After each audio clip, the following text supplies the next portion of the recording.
Lectura del libro El conflicto de los siglos de Helena Harmon de White, capítulo 26. La ley de Dios es inmutable. Fue abierto el templo de Dios en el cielo y fue vista su templo, el arca de su pacto. Apocalipsis 11, versículo 19. El arca del pacto de Dios está en el lugar santísimo, en el segundo departamento del santuario, en el servicio del tabernáculo terrenal, que servía de mera representación y sombra de las cosas celestiales. Este departamento solo se abría en el gran día de la expiación para la purificación del santuario. Por consiguiente, la proclamación de que el templo de Dios fue abierto en el cielo y que fue vista el arca de su pacto, indica que el lugar santísimo del santuario celestial fue abierto en 1844, cuando Cristo entró en él para consumar la obra final de la expiación. Los que por fe siguieron a su gran sumo sacerdote cuando dio principio a su ministerio en el lugar santísimo, contemplaron el arca de su pacto. Habiendo estudiado el asunto del santuario, llegaron a entender el cambio que se había operado en el ministerio del Salvador, y vieron que éste estaba entonces oficiando ante el arca de Dios, abogando y ofreciendo su sangre en favor de los pecadores. El arca que estaba en el tabernáculo terrenal contenía las 2 tablas de piedra en que estaban inscritos los preceptos de la ley de Dios. El arca era un mero receptáculo de las tablas de la ley, y era esta ley divina la que le daba su valor y su carácter sagrado a aquella. Cuando fue abierto el templo de Dios en el cielo, entonces se vio el arca de su pacto en el lugar santísimo. En el santuario celestial es donde se encuentra inviolablemente encerrada la ley divina, la ley promulgada por el mismo Dios entre los truenos del Sinaí y escrita con su propio dedo en las tablas de piedra. La ley de Dios que se encuentra en el santuario celestial es el gran original, cuyos preceptos grabados en las tablas de piedra y consignados por Moisés en el Pentateuco eran copia infalible. Los que llegaron a comprender este punto importante llegaron así a reconocer el carácter sagrado e invariable de la ley divina. Comprendieron mejor que nunca la fuerza de las palabras del Salvador. Hasta que pasen el cielo y la tierra, ni una jota ni una tilde pasará de la ley. Mateo capítulo 5, versículo 18. Toda vez que la ley de Dios es una revelación de su voluntad, trasunto de su carácter, debe permanecer para siempre como testigo fiel en el cielo. Ni un mandamiento ha sido anulado, ni un punto, ni un tilde han sido cambiados.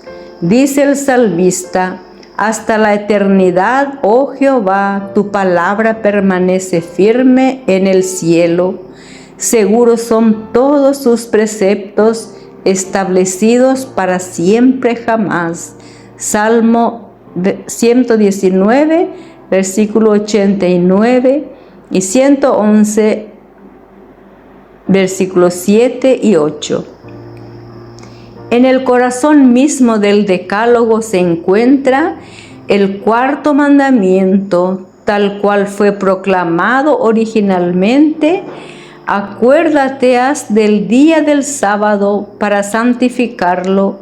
6 días trabajarás, harás toda tu obra, mas el séptimo día será sábado a Jehová tu Dios. No hagas obra alguna, tú, ni tu hijo, ni tu hija, ni tu siervo, ni tu criada, ni tu bestia, ni tu extranjero que está dentro de tus puertas. Porque en 6 días hizo Jehová los cielos y la tierra, la mar y todas las cosas que en ellos hay, y en el día séptimo reposó. Por tanto, Jehová bendijo el día del sábado y lo santificó. Éxodo capítulo 20, versículo 8 al 11. El Espíritu de Dios obró en los corazones de los cristianos que estudiaban su palabra, de modo que fueron convencidos de que, sin saberlo, habían transgresado este precepto, no parando mientras en el día de descanso del Creador empezaron a examinar las razones por las cuales se guardaba el primer día de la semana en lugar del día que Dios había santificado. No pudieron encontrar ninguna prueba en las Sagradas Escrituras que demostrara que el cuarto mandamiento había sido abolido o que el sábado hubiese sido cambiado. La bendición que desde un principio santificaba el séptimo día no había sido nunca revocada. Habían procurado honradamente conocer y hacer la voluntad de Dios, al reconocerse entonces transgresores de la ley divina.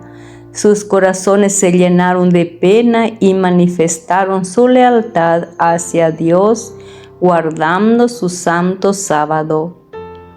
Se hizo cuanto se pudo por conmover su fe. Nadie podía dejar de ver que si el santuario terrenal era una figura o modelo del celestial, la ley depositada en el arca en la tierra era exacto trasunto de la ley encerrada en el arca del cielo, y que aceptar la verdad relativa al santuario celestial envolvía el reconocimiento de las exigencias de la ley de Dios y la obligación de guardar el sábado del cuarto mandamiento. Aquí estaba el secreto de la oposición violenta y resuelta que le hizo a la exposición armoniosa de las Escrituras, que revelaba el oficio de Cristo en el santuario celestial.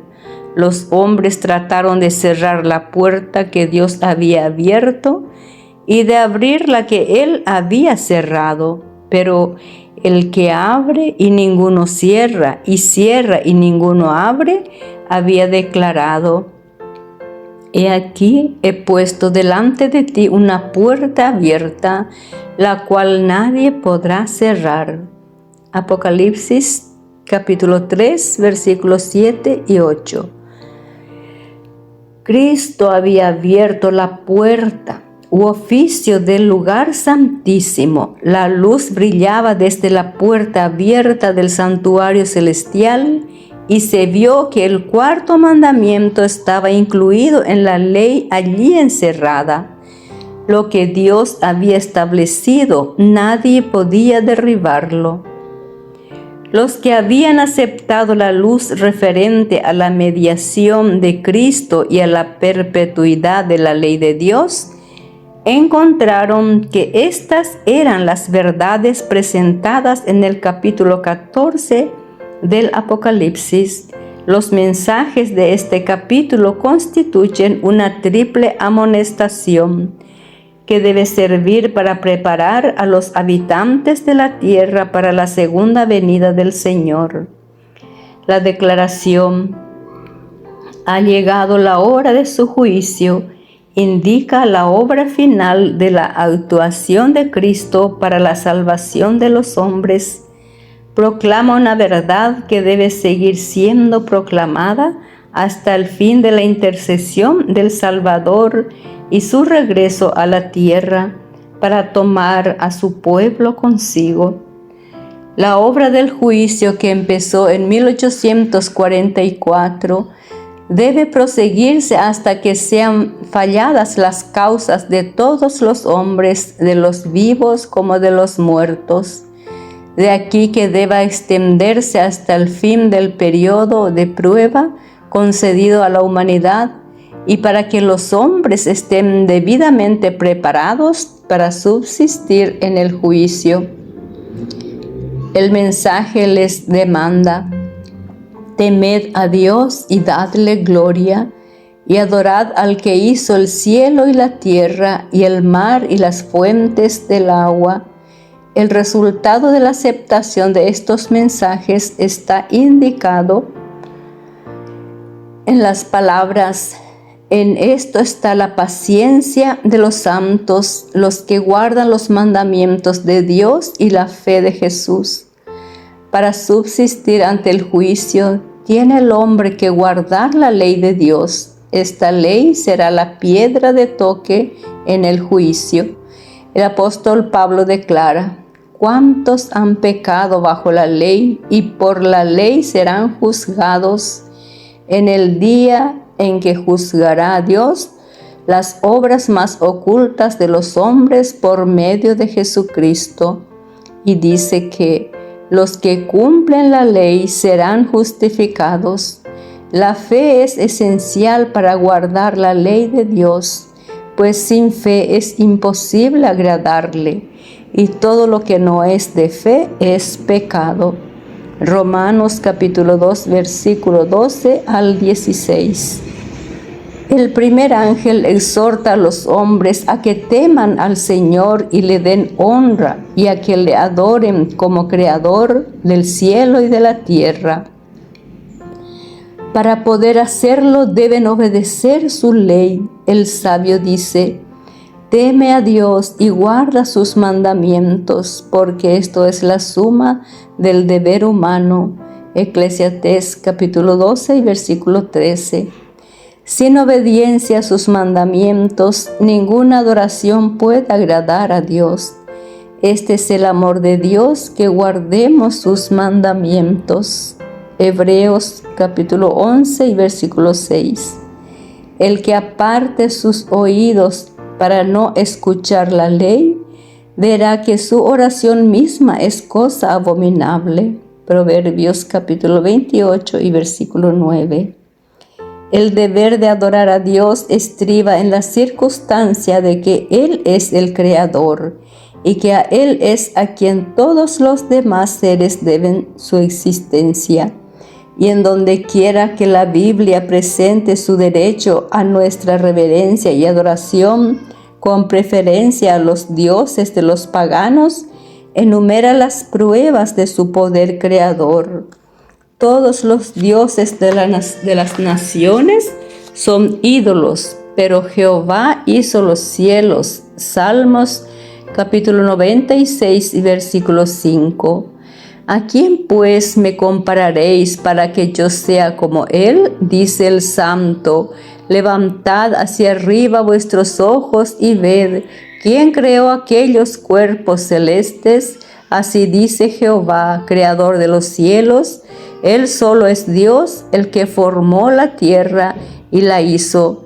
Yo soy Jehová y no hay otro Dios. Isaías 40, 25, 26. Yo soy Jehová y no hay otro, dice el salmista. Sabed que Jehová solo es Dios, Él nos hizo a nosotros, somos suyos. Salmos 100, versículo 3. Venid, postrémonos y encorvémonos, arrodillémonos ante Jehová nuestro Hacedor. Salmos capítulo 95 y versículo 6. Y los santos que adoran a Dios en el cielo dan como razón del homenaje que le deben: digno eres tú, Señor nuestro y Dios nuestro, de recibir la gloria y la honra y el poder, porque tú creaste todas las cosas. Apocalipsis 4, versículo 11. En el capítulo 14 del Apocalipsis se exhorta a los hombres a que adoren al Creador, y la profecía expone a la vista una clase de personas que, como resultado del triple mensaje, guardan los mandamientos de Dios. Uno de estos mandamientos señala directamente a Dios como Creador.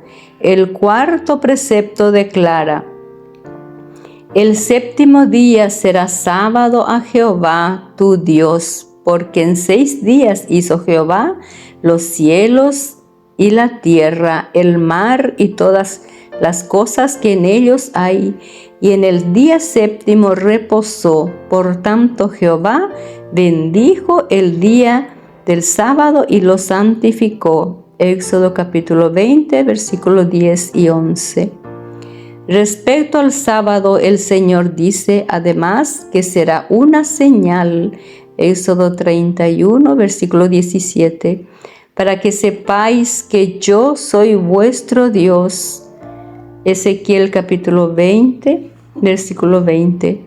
Y la razón dada para ello es porque en 6 días hizo Jehová los cielos y la tierra, y en el séptimo día cesó y reposó. Éxodo capítulo 20, versículo 11. La importancia del sábado como institución conmemorativa de la creación consiste en que recuerda siempre la verdadera razón por la cual se debe adorar a Dios, porque Él es el Creador y nosotros somos sus criaturas. El sábado está por consiguiente a la base misma del culto divino, pues enseña esta gran verdad del modo más contundente, como no lo hace ninguna otra institución. El verdadero motivo del culto divino, no tan solo del que se tributa en el séptimo día, sino de cualquiera otro, está en la distinción existente entre el Creador y sus criaturas. Este hecho capital no perderá nunca su importancia, ni debe caer nunca en el olvido. Por eso, es decir, para que esta verdad no se borrara nunca de la mente de los hombres, instituyó Dios el sábado en el Edén, y mientras el ser, el nuestro Creador, siga siendo motivo para que le adoremos, el sábado seguirá siendo señal inmemorial de ello. Si el sábado hubiese sido guardado universalmente, los pensamientos e inclinaciones de los hombres se habrían dirigido hacia el Creador como objeto de reverencia y adoración, y nunca habría habido ni un idólatra, ni un ateo, ni un incrédulo. La observancia del sábado es señal de lealtad al verdadero Dios que hizo el cielo y la tierra, y el mar y las fuentes de agua. Resulta pues que el mensaje que manda a los hombres a adorar a Dios y guardar sus mandamientos ha de insistir especialmente en la observancia del cuarto mandamiento. En contraposición con los que guardan los mandamientos de Dios y tienen la fe de Jesús, el tercer ángel señala otra clase de seres humanos contra cuyos errores va dirigido el solemne y terrible aviso: si alguno adora a la bestia y a su imagen y recibe su marca en su frente o en su mano, él también beberá del vino de la ira de Dios. Apocalipsis 14, versículo 9, 10. Para comprender este mensaje hay que interpretar correctamente los símbolos que emplea. ¿Qué representan la bestia, la imagen, la marca? La ilación profética en la que se encuentran estos símbolos empieza en el capítulo 12 del Apocalipsis con el dragón que trató de destruir a Cristo en su nacimiento. En dichos capítulos vemos que el dragón es Satanás. Fue él el que indujo a Herodes a matar al Salvador. Pero el agente principal de Satanás, al hacer la guerra a Cristo y a su pueblo durante los primeros siglos de la era cristiana, fue el Imperio Romano, en el cual prevalecía la religión pagana. Así que si bien el dragón representa primero a Satanás, en sentido derivado es un símbolo de la Roma pagana. En el capítulo 13 va descrita otra bestia parecida a un leopardo, al cual el dragón le dio su poder y su trono y gran autoridad. Este símbolo, como lo han creído la mayor parte de los protestantes, representa al papado, el cual heredó el poder y la autoridad que fueran anteriormente del antiguo Imperio Romano. Se dice de la bestia cosas grandes y blasfemias. La bestia hablaba cosas grandes y blasfemias y abrió su boca para decir blasfemias contra Dios, para blasfemar su nombre y su tabernáculo y los que habitan en el cielo, y le fue permitido hacer guerra contra los santos y vencerlos, y le fue dada autoridad sobre toda tribu y pueblo y lengua y nación. Esta profecía, que es casi la misma que la descripción del cuerno pequeño en Daniel 7, se refiere indudablemente al papado. Le fue dada autoridad para hacer sus obras 42 meses. Y dice el profeta: vi una de sus cabezas como si hubiese sido herida de muerte, y además, si alguno lleva en cautiverio, al cautiverio irá. Si alguno mata con espada, es preciso que él sea muerto a espada. Los 42 meses son lo mismo que un tiempo y 2 tiempos y la mitad de un tiempo, 3 años y medio o 1260 días de Daniel 7, el tiempo durante el cual el poder papal debía oprimir al pueblo de Dios. Este periodo, como fue indicado en capítulos anteriores, empezó con la supremacía del papado en el año 538 después de Cristo y terminó en 1798. Entonces el Papa fue hecho preso por el ejército francés. El poder papal recibió su golpe mortal y quedó cumplida la predicción: si alguno lleva en cautiverio, al cautiverio irá. Y aquí preséntase otro símbolo. El profeta dice: vi otra bestia subiendo de la tierra y tenía 2 cuernos semejantes a los de un cordero. Tanto la aparición de esta bestia como el modo en que crece indica que la nación que representa esta otra es que las representadas en los símbolos anteriores, los grandes reinos que han gobernado al mundo, le fueron presentados al profeta Daniel en forma de fieras, que surgen cuando los 4 vientos del cielo se desataron sobre el mar grande. En el Apocalipsis 17, un ángel explicó que las aguas representan pueblos y multitudes y naciones y lenguas. Los vientos simbolizan revoluciones, convulsiones, los 4 vientos del cielo que combatían en el mar grande representan los terribles dramas de conquista y revolución por los cuales los reinos alcanzaron al poder. Pero la bestia con cuernos semejantes a los del cordero se vio subiendo de la tierra. en lugar de derribar otros poderes para ponerse en su lugar, la nación así representada debe subir en territorio hasta entonces desocupado y crecer gradual y pacíficamente. No podía pues subir entre las naciones populosas y belicosas del viejo mundo. Ese mar turbulento de pueblos y multitudes y naciones y lenguas, hay que buscarla en el continente occidental. ¿Cuál era en 1798 la nación del Nuevo Mundo cuyo poder estaba entonces desarrollándose, dando visos de ser una nación fuerte y grande y de llamar la atención del mundo? La aplicación del símbolo no admite duda alguna.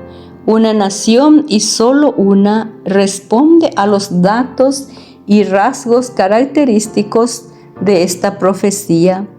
No hay duda que se trata aquí de los Estados Unidos de América. Una y otra vez el pensamiento y casi las palabras exactas del autor sagrado han sido empleadas inconscientemente por los oradores e historiadores al describir el nacimiento y crecimiento de esta nación.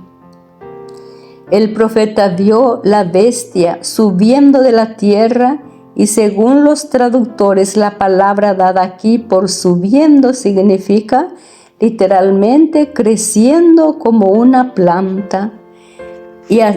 Y como ya lo hemos visto, la nación debe nacer en territorio hasta entonces desocupado. Un escritor notable al describir el desarrollo de los Estados Unidos habla del misterio de su desarrollo de la nada y dice: como silenciosa semilla crecimos hasta llegar a ser un imperio. Un periódico europeo habló en 1850 de los Estados Unidos como un imperio maravilloso que surgía y que en el silencio de la tierra iba siempre añadiendo algo de su poder y a su gloria.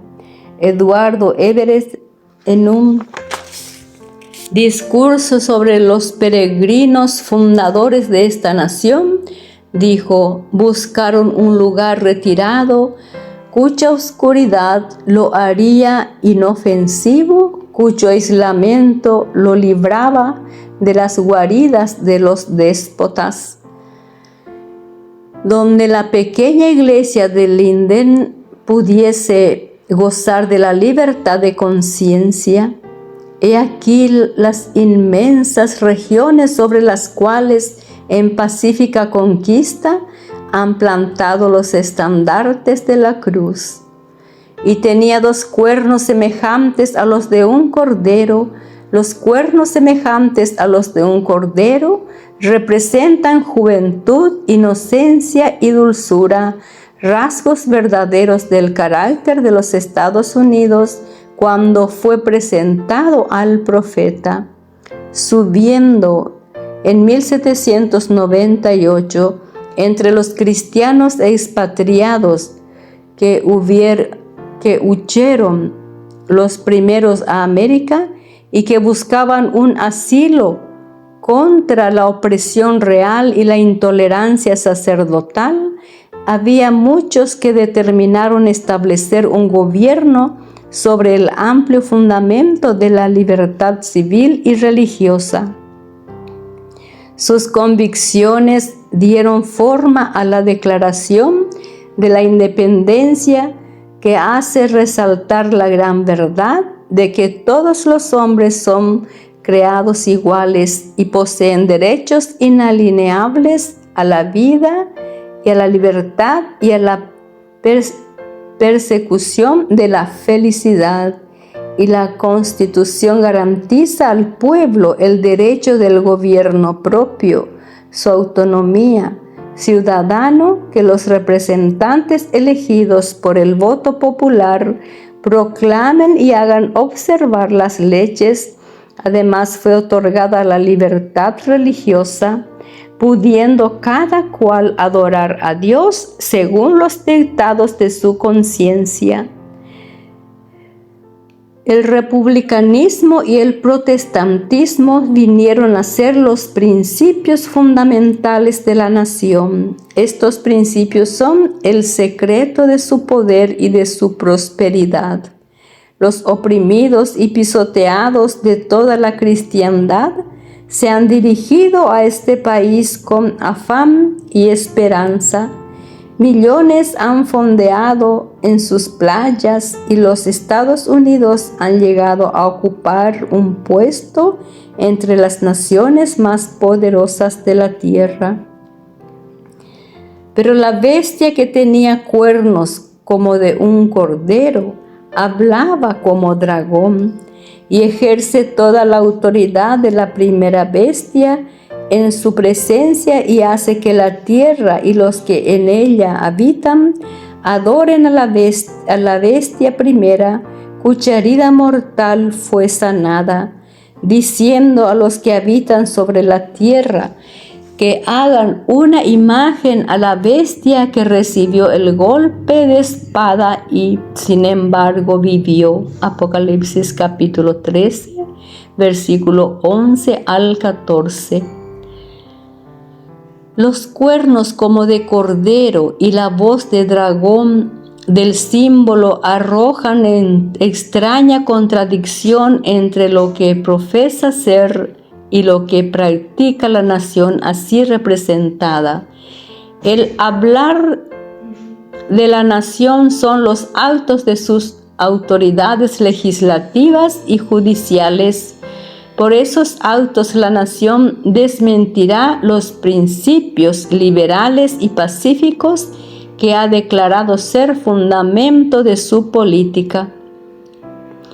La predicción de que hablara como dragón y ejercera toda la autoridad de la primera bestia anuncia claramente el desarrollo del espíritu de intolerancia y persecución de que tantas pruebas dieron las naciones representadas por el dragón y la bestia semejante al leopardo, y la declaración de que la bestia con 2 cuernos hace que la tierra y los que en ella habitan adoren a la bestia primera, indica que la autoridad de esta nación será empleada para imponer alguna observancia en homenaje al papado.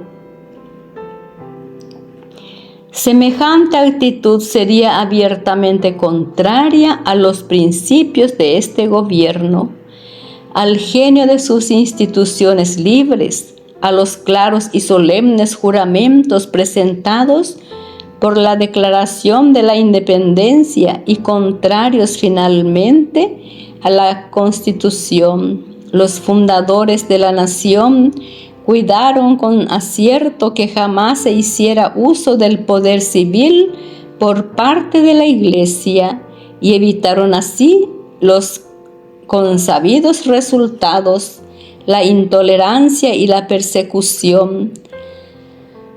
La Constitución garantiza que el Congreso no legislará con respecto al establecimiento de una religión ni prohibirá el libre ejercicio de ella, y que ninguna manifestación religiosa será jamás requerida como condición de aptitud para ninguna función o cargo público en los Estados Unidos. Solo en flagrante violación de estas garantías de la libertad de la nación es como se puede imponer por la autoridad civil la observancia de cualquier deber religioso, pero la inconsecuencia de tal procedimiento no es mayor que lo que está representado por el símbolo. Es la bestia con cuernos semejantes a los de un cordero, que profesa ser pura, mansa, inofensiva y que habla como un dragón, diciendo a los que habitan sobre la tierra que hagan ellos una imagen a la bestia. Aquí tenemos presentada a las claras una forma de gobierno en el cual el poder legislativo descansa en el pueblo, una prueba de las más convincentes de que la nación de los Estados Unidos de Norteamérica es la señalada por la profecía. Pero, ¿qué es la imagen de la bestia? ¿Y cómo se la formará? La imagen es hecha por la bestia de 2 cuernos y es una imagen de la primera bestia. Así que para saber a qué se asemeja la imagen y cómo será formada, debemos estudiar los rasgos característicos de la misma bestia, el papado. Cuando la iglesia primitiva se corrompió apartándose de la sencillez del Evangelio y aceptando costumbres y ritos paganos, perdió el espíritu y el poder de Dios, y para dominar las conciencias buscó el apoyo del poder civil. El resultado fue el papado, es decir, una iglesia que dominaba el poder del Estado y se servía de él para promover sus propios fines y especialmente para extirpar la herejía. Para que los Estados Unidos formen una imagen de la bestia, el poder religioso debe dominar al gobierno civil, de suerte que la autoridad del Estado sea empleada también por la Iglesia para cumplir sus propios fines. Siempre que la Iglesia ha alcanzado el poder civil, lo ha empleado para castigar a los que no admitieron sus doctrinas. Las iglesias protestantes que han seguido las huellas de Roma, formando alianza con los poderes mundanos, han manifestado el mismo deseo de restringir la libertad de conciencia. Ejemplo de esto lo tenemos en la larga persecución de los disidentes por la Iglesia de Inglaterra.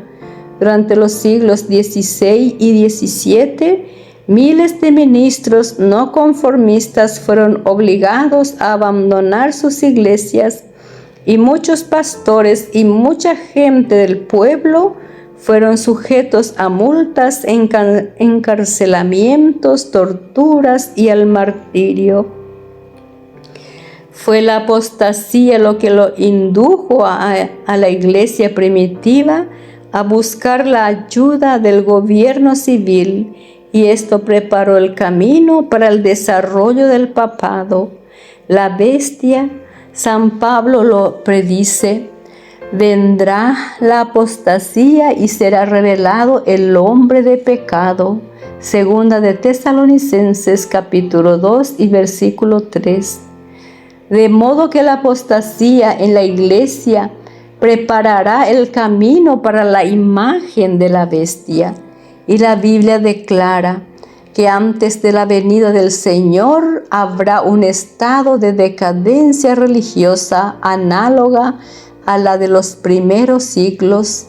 En los postreros días vendrán tiempos peligrosos, porque los hombres serán amadores de sí mismos, amadores del dinero, jactanciosos, soberbios, blasfemos, desobedientes a sus padres, ingratos, impíos sin afecto natural, implacables, calumniadores, incontinentes, fieros, aborrecedores de los que son buenos, traidores, protervos, hinchados de orgullo, amadores de los placeres más bien que amadores de Dios, teniendo la forma de piedad, mas negando el poder de ella.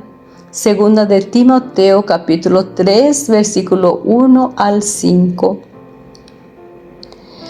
Empero el Espíritu dice expresamente que en tiempos venideros algunos se apartarán de la fe, prestando atención a espíritus seductores y a enseñanzas de demonios, Primera de Timoteo, capítulo 4 y versículo 1.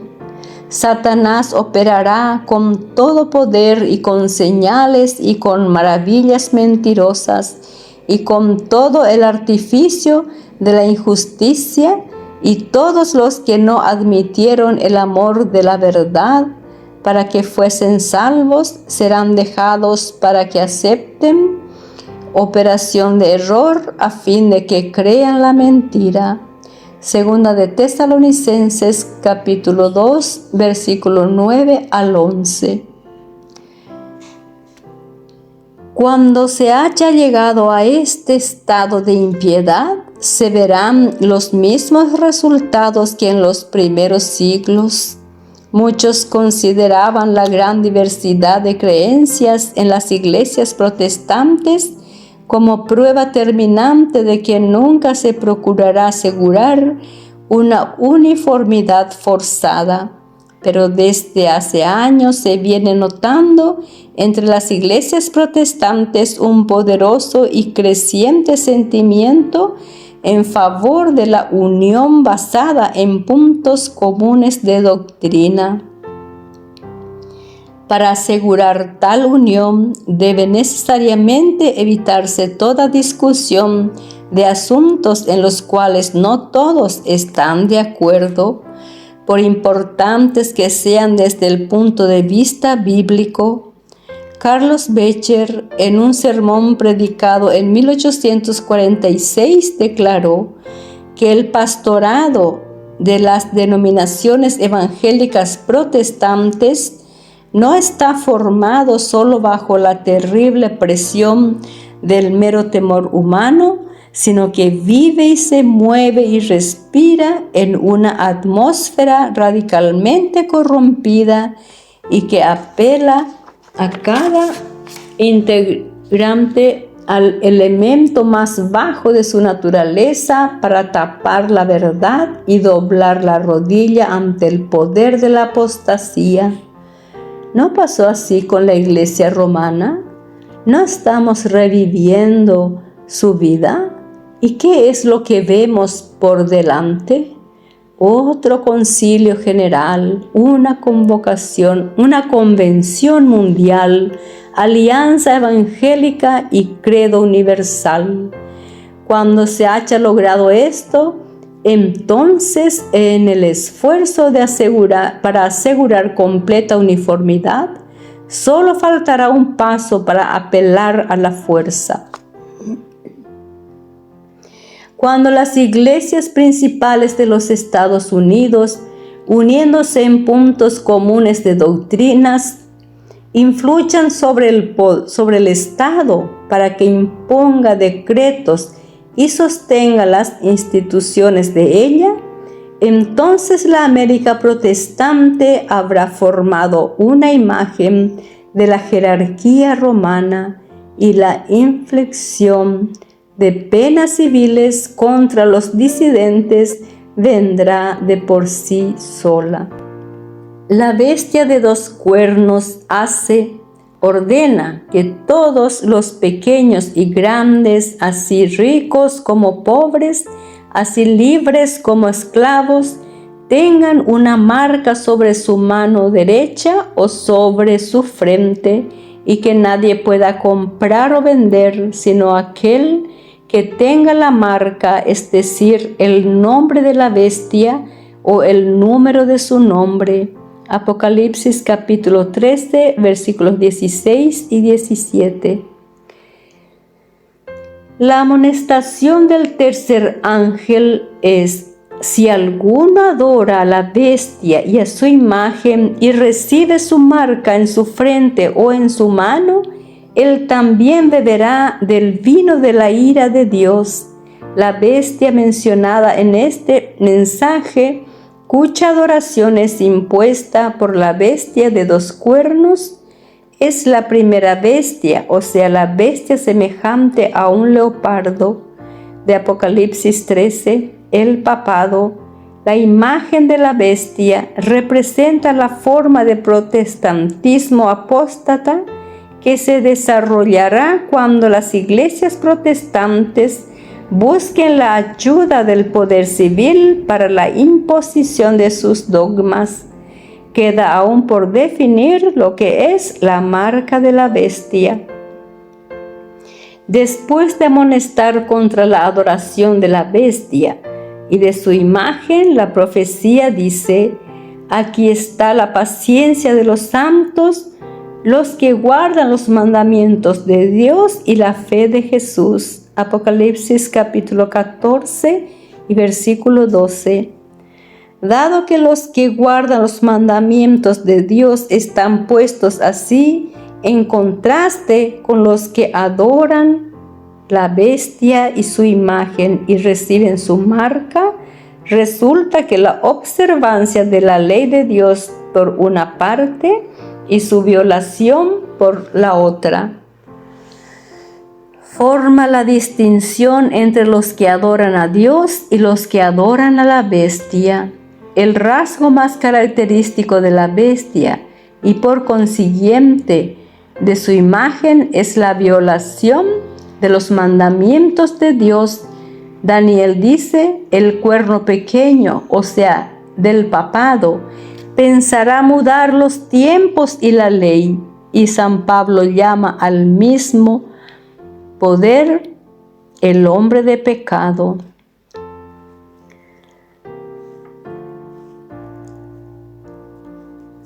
Que había de ensalzarse sobre Dios. Una profecía es complemento de la otra. Solo adulterando la ley de Dios podía el papado elevarse sobre Dios. Quien quiera que guardase a sabiendas la ley así adulterada, daría honor supremo al poder que introdujo el cambio citado en Daniel capítulo 7 versículo 25. Tal acto de obediencia a las leyes papales sería señal de sumisión al Papa en lugar de sumisión a Dios. El papado ha tratado de alterar la ley de Dios. El segundo mandamiento, que prohíbe el culto de las imágenes, ha sido borrado de la ley, y el cuarto mandamiento ha sido adulterado de manera a autorizar la observancia del primer día en lugar del séptimo como sábado.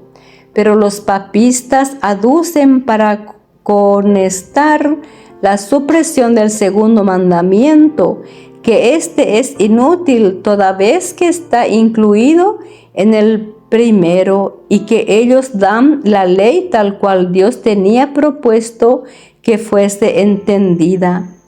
Este no puede ser el cambio predicho por el profeta. Se trata de un cambio intencional y deliberado. Pensará mudar los tiempos y la ley. Daniel 7:25. El cambio introducido en el cuarto mandamiento cumple exactamente la profecía. Para esto, la única autoridad a que se apela es la de la Iglesia. Aquí el poder papal se ensalza abiertamente sobre Dios, mientras los que adoran a Dios se distinguirán especialmente por su respeto al cuarto mandamiento, desde que este es el signo de su poder creador y el testimonio de su derecho al respeto y homenaje de los hombres. Los adoradores de la bestia se distinguirán por sus esfuerzos para desgarrar el memorial del Creador y ensalzar lo instituido por Roma. Fue por su actitud en pro del domingo, por lo que el papado empezó a aducir sus arrogantes pretensiones. Su primer recurso al poder del Estado fue para imponer la observancia del domingo como el día del Señor, pero la Biblia señala el séptimo día y no el primero como el día del Señor. Cristo dijo: el Hijo del Hombre es Señor aún del sábado. El cuarto mandamiento declara que el día séptimo es día de descanso, consagrado a Jehová, y por boca del profeta Isaías el Señor lo llama mi día santo. La pretensión tantas veces elevada de que Cristo cambió el sábado está refutada por sus propias palabras. En su Sermón del Monte dijo: no penséis que he venido para invalidar la ley o los profetas. No he venido para invalidar, sino a cumplir. Porque en verdad os digo que hasta que pasen el cielo y la tierra, ni una jota ni una tilde pasará de la ley hasta que el todo sea cumplido. Por tanto, cualquiera que quebrantare uno de estos más mínimos mandamientos y enseñare a los hombres así, será llamado muy pequeño en el reino de los cielos. Mas cualquiera que los hiciere y enseñare será llamado grande en el reino de los cielos. Es un hecho generalmente admitido por los protestantes que las Sagradas Escrituras no autorizan en ninguna parte el cambio del sábado. Esto queda lisa y llanamente confirmado en publicaciones dadas a luz por la Sociedad Americana de Tratados y la Unión Americana de Escuelas Dominicales. Una de estas obras reconoce que el Nuevo Testamento no dice absolutamente nada en cuanto se refiere a un mandamiento explícito en favor del domingo, el primer día de la semana, o a reglas definidas relativas a su observancia. Otro dice: hasta la época de la muerte de Cristo, ningún cambio se había hecho en cuanto al día, y por lo que se desprende del relato bíblico, los apóstoles no dieron mandamiento explícito alguno, ordenando el abandono del séptimo día sábado como día de reposo y su observancia en el primer día de la semana.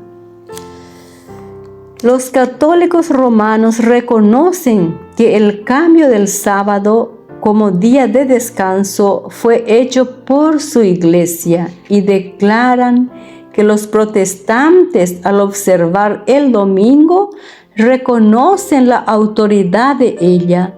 En el Catecismo Católico de la Religión Cristiana, al contestar una pregunta relativa al día que se debe guardar en obediencia al cuarto mandamiento, se hace esta declaración: bajo la ley antigua el sábado era el día santificado, pero la Iglesia, instruida por Jesucristo y dirigida por el Espíritu de Dios, ha sustituido el sábado por el domingo. Así que ahora santificamos el primero y no el séptimo día. El domingo significa y es ahora el día del Señor, como signo de la autoridad de la Iglesia Católica. Los escritores papistas citan el acto mismo del cambio del sábado en el domingo, cambio en que los protestantes consienten porque al guardar estrictamente el domingo, ellos reconocen el poder de la Iglesia para ordenar fiestas y para imponerlos so pena de incurrir en pecado. ¿Qué pues es el cambio del sábado como día de descanso, sino el signo o marca de la autoridad de la Iglesia romana, la marca de la bestia? La Iglesia romana no ha renunciado a sus pretensiones, a la supremacía, y cuando el mundo y las iglesias protestantes aceptan un día de descanso de creación de ella, mientras rechazan el sábado como día de descanso de la Biblia, acatan virtualmente esta pretensión. Ellos pueden apelar a la autoridad de la tradición y de los padres para apoyar el cambio, pero al hacerlo ignoran el principio mismo que los separa de Roma, es a saber, que la Biblia y la Biblia sola es la religión de los protestantes. Los papistas pueden ver que los protestantes se están engañando a sí mismos al cerrar voluntariamente los ojos ante los hechos del caso. A medida que gana terreno el movimiento en pro de la observancia obligatoria del domingo, ellos se alegran en la seguridad de que ha de concluir por traer a todo el mundo protestante bajo el estandarte de Roma. Los romanistas declaran que la observancia del domingo por los protestantes es un homenaje que rinden mal de su grado a la autoridad de la Iglesia Católica. La imposición de la observancia del domingo por parte de las iglesias protestantes es una imposición de la adoración del papado, de la bestia. Los que, comprendiendo las exigencias del cuarto mandamiento, prefieren observar el falso día de reposo en lugar del verdadero, rinden así homenaje a aquel poder, el único que ordenó su observancia, pero con solo imponer un deber religioso con ayuda del poder secular, las mismas iglesias formarían una imagen a la bestia. De aquí que la imposición de la observancia del domingo en los Estados Unidos equivaldría a imponer la adoración a la bestia y de su imagen. Pero los cristianos de las generaciones pasadas observaron el domingo creyendo guardar así el sábado, día de descanso bíblico, y ahora hay verdaderos cristianos en todas las iglesias, sin exceptuar la católica romana, que creen honradamente que el domingo es el día de reposo divinamente instituido. Dios acepta su sinceridad de propósito y su integridad, pero cuando la observancia del domingo sea impuesta por la ley y que el mundo sea ilustrado respecto a la obligación del verdadero día de descanso, entonces el que transgresare el mandamiento de Dios para observar un precepto que no tiene mayor autoridad que la de Roma, honrará con ello al papado por encima de Dios, rendirá homenaje a Roma y al poder que impone la institución establecida por Roma, adorará la bestia y su imagen. Cuando los hombres rechacen entonces la institución que Dios ha declarado ser el signo de su autoridad y honren en su lugar lo que Roma ha escogido como signo de su supremacía, ellos aceptarán de hecho el signo de su sumisión a Roma, la marca de la bestia, y solo cuando la cuestión haya sido expuesta así a las claras ante los hombres y que ellos hayan sido llamados a escoger entre los mandamientos de Dios y los mandamientos de los hombres, recibirán la marca de la bestia. Los que perseveren en la transgresión, la más terrible amenaza que haya sido jamás dirigida a los mortales se encuentra contenida en el mensaje del tercer ángel. Debe ser un terrible pecado aquel que atrae la ira de Dios sin mezcla de misericordia. Los hombres no deben ser dejados en la ignorancia tocante a esta importante cuestión. La amonestación contra este pecado debe ser dada al mundo antes que los juicios de Dios caigan sobre él, para que todos sepan por qué deben consumarse y para que tengan oportunidad para librarse de ellos. La profecía declara: el primer ángel hará su proclamación a cada nación, tribu y lengua y pueblo.